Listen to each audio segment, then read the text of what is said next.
Welcome to This Complex Life, a podcast where we explore the intricacies of wellbeing and relationships. I'm your host, Marie Vakakis, an accredited mental health social worker, family therapist, speaker, and mental health educator. Coming to you from the lands of the Bunurong and Wurundjeri people, join me as we demystify mental health, break down stigma, and navigate life's messiness and complexities one conversation at a time. And just a little reminder, information in this podcast is for educational purposes only. Anything said should not be taken as a replacement for medical, clinical, or other professional advice, diagnosis, or treatment. This podcast is not a substitute for professional mental health treatment and advice. If you or someone you know requires support, please contact a mental health professional in your area. Thanks for listening. This week's episode is a listener question, and this week's question is, how do I support my daughter through sexual assault without adding to the trauma?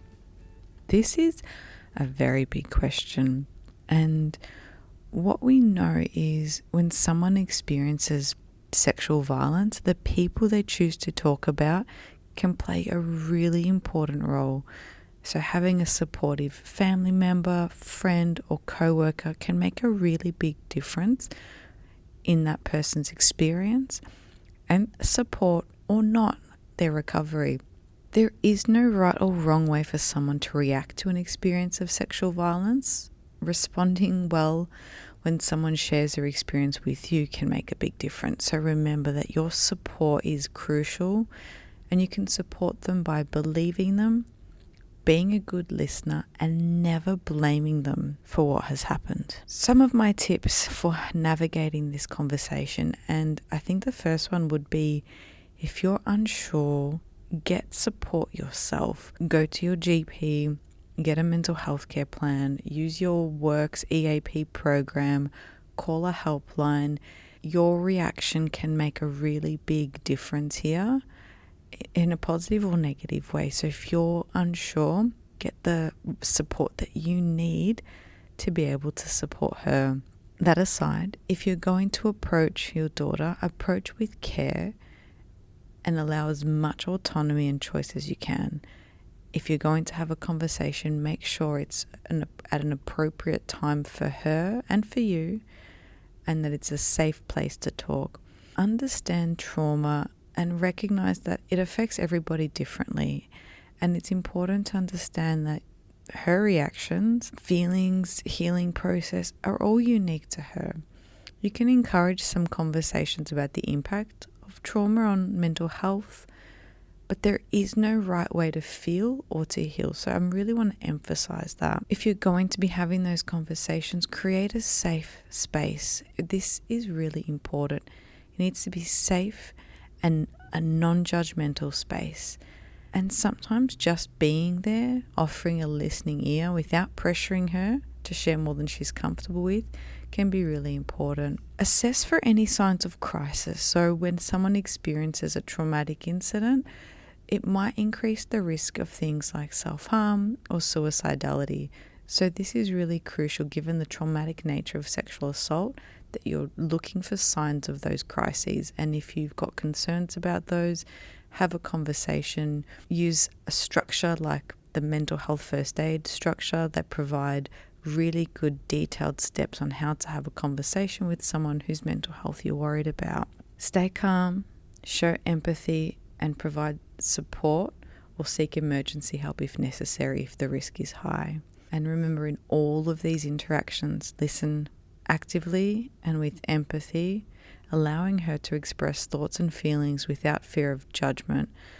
Acknowledge her emotions and experiences and show her that you believe her and will support her.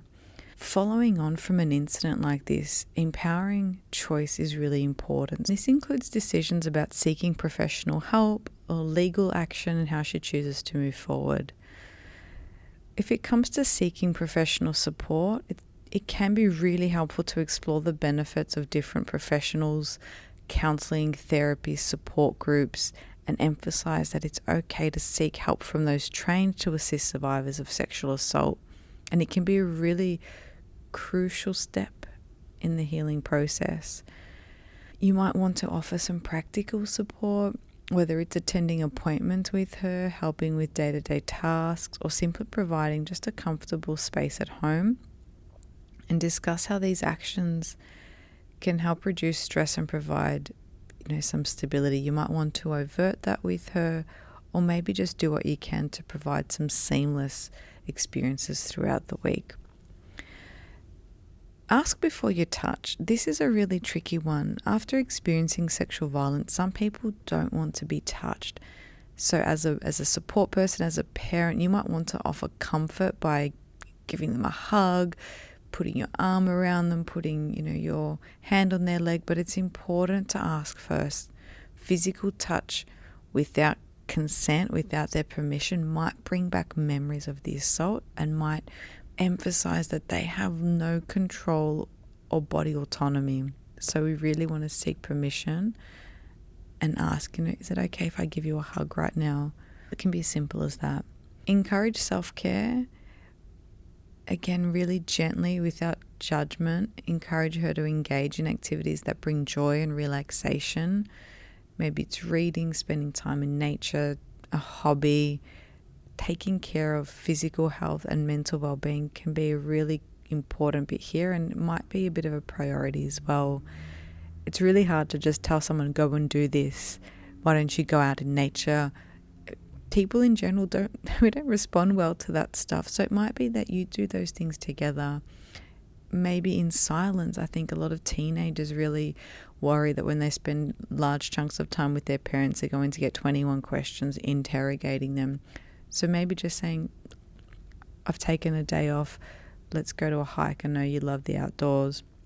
I've booked a yoga class. Would you like to come with me? We can do some things side by side but not have to talk. It's offering opportunities to do things that promote well-being, maybe safety, stability and connection. Have patience in the process. This is really a tough one. It can take months and months, if not years sometimes, for people to talk about their experience, to understand the impact and to want to get support. The timeline varies from person to person. So keep in mind that everybody's response is their own.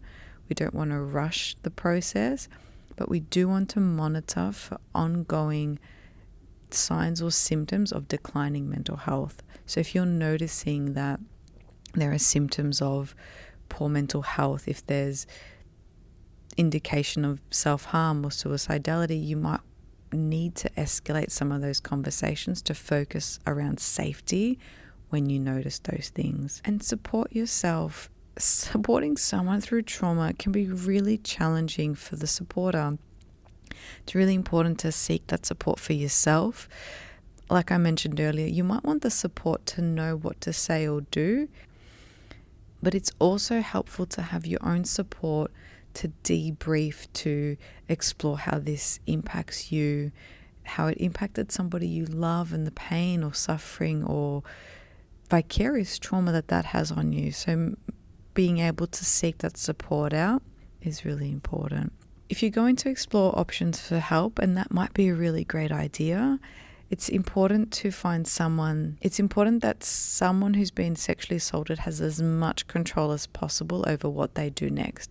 So you can help by finding out about different services and how to use them, but not pressure them to go. So after an assault, it can be really difficult to think about those things straight away.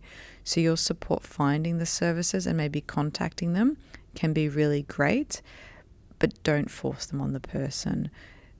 Some resources include your local Centre Against Sexual Assault, so CASA, there's 1-800-RESPECT.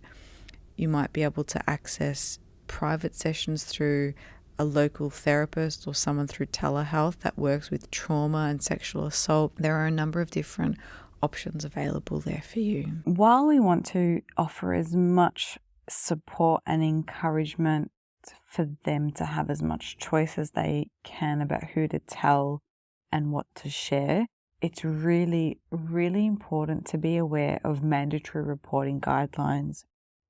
Each state has different rules about this, and there are some circumstances where the law says you must report the sexual abuse that you become aware of. So it's really important to be aware of your responsibilities in this area and figuring out what is the law in your state or territory as it's different. For example, in Victoria and the Northern Territory, any adult is required to report sexual abuse of a person up to the age of 18. So have a look at those resources. I'll put a link to that in the show notes, but make sure that you are very clear on your obligations under that law.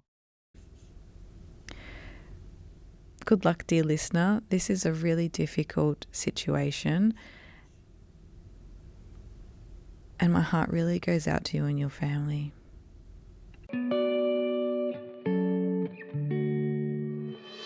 Thank you for listening. To keep the conversation going, head on over to Instagram or LinkedIn and follow me. If you'd like to keep updated with episodes and other interesting things happening in mental health, join my weekly This Complex Life newsletter, where I'll share tools, tips and insight. There's a link in the show notes.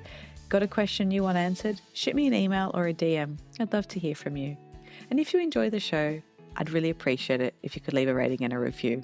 It helps other people find the podcast.